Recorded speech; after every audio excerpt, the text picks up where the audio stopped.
Welcome everybody, my name is Michael, and today we are discussing about scammers. A gentleman posted that his friend requested $62,000 as a loan to friends or family.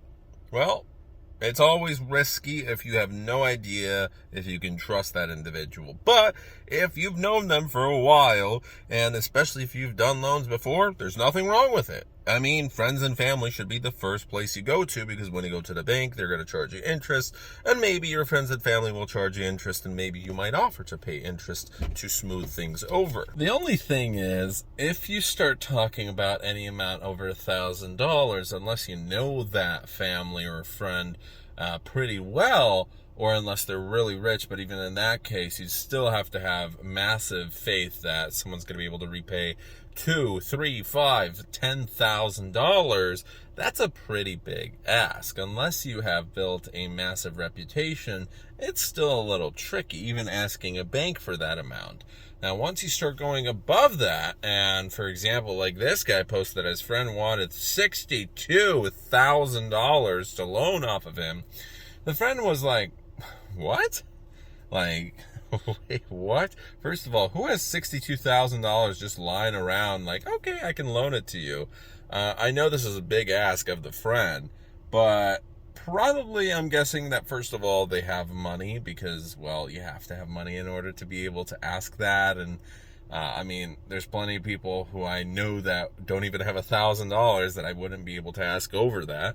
So you have to probably be well situated. And like this guy, his buddy invested $200,000. So you have to be pretty well situated, unless he took out a loan for that, which in that case, that was a terrible life decision, and only multiplied by the fact that he invested into a total scam.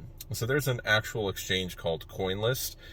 He put $200,000 into CoinList XRT. So basically, scammers made another website. It's kind of like if they made Coinbase 2.0 or whatever, something stupid like that. And in this case, he put $200,000 into it. He was able to transform the $200,000 into $500,000 plus in USDT. And when it came time to withdraw, the scammers asked, hey, you know, you have a personal income, you have investments, this is worth a lot of money, you have to pay taxes. First of all, it's just like the scam where with the Maserati that I had a rental and many people had a rental. This scam artist eventually went to prison, and I made a video about that. I had stolen from me, I think it was like $2,000 or something like that. So I felt pretty bad about that.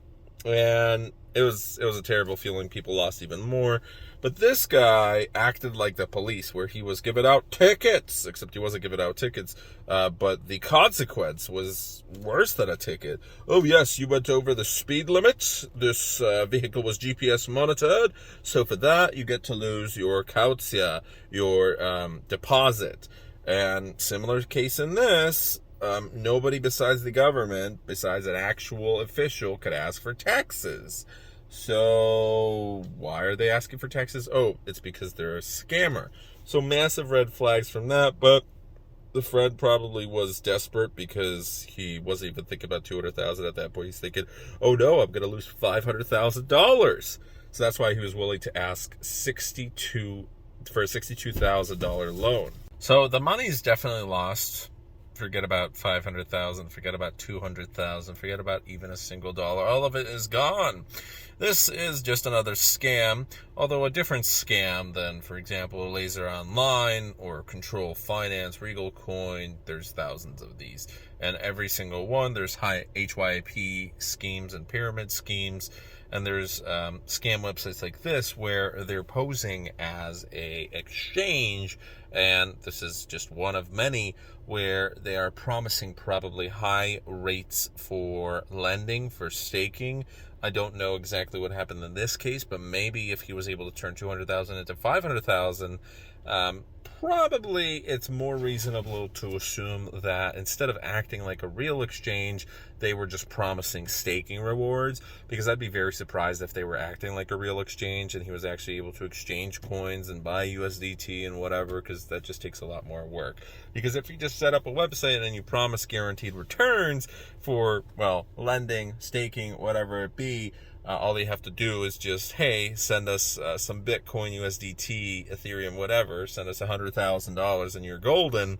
Well, there's always a fool out there. A fool's born every single second, and a fool has parted with his money. And unfortunately, in many of these cases, these scammers are living abroad in countries where even if they were caught, the rules are a little different. And even if they are caught, they're sometimes able to bribe their way out of certain situations, especially if they're living in a country where $1,000 is a massive bribe to judges and whatnot. There's plenty of countries where you can bribe yourself out of trouble for the most part for $50, $100, $200. When you're talking about 200,000, I mean, even in Europe, for example, go down to Ukraine. I mean, maybe not right now because of the war and everything, but you know, I've been in a situation where you had to unfortunately pay a bribe, or fortunately. So that was kind of a fun situation, and you don't need that much money, so you can get away with certain things. In Mexico, American tourists are constantly being forced to pay bribes. In Ukraine, I'm sure they're also looking for foreigner plates as well. With speeding tickets, it works a little differently. It's like, well, do you want to pay the speeding ticket, or do you want to bribe me so I can get you out of trouble? But I mean, some of these guys, again, in Ukraine before the war, they made $200, $300 a month, and that's in Ukraine. There's poorer countries out there. You go to Vietnam, you go to Southeast Asia, there's plenty of countries to choose from. South America, Africa, there's plenty of nations where you are able to get away with a scam of this magnitude, make hundreds of thousands of dollars. After you tumble your money and after the fees and whatnot, you're still going to be able to get away with a ton of money. You're going to be rich, and everyone is going to not care where that money comes from, especially if it comes from Americans abroad, because the Americans are not going to suddenly storm your country for something like this. Interpol doesn't care. But anyways, stay safe. I absolutely love discussing about scams. I find it a absolutely fascinating topic. Unfortunately, these are very simple scams, and people will still continue to fall for this stuff every single day. If not the normal adults, then the ones who are not adults, the ones who are growing up, kids, teenagers, the ones who are not fully developed will fall for stuff like this because they're very gullible.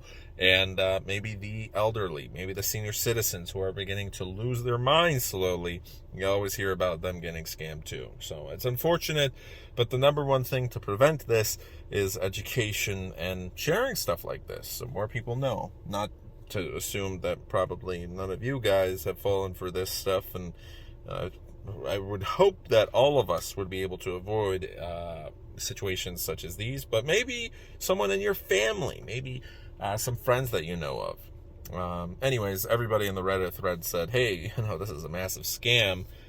His friend obviously lost the money, and it's a good thing that he did not loan that $62,000. Whenever it comes to crypto, I wouldn't be handing out loans for crypto investments to friends or family. So, thanks so much for watching today, guys. Have a great rest of your day. And as always, stay safe out there. Peace.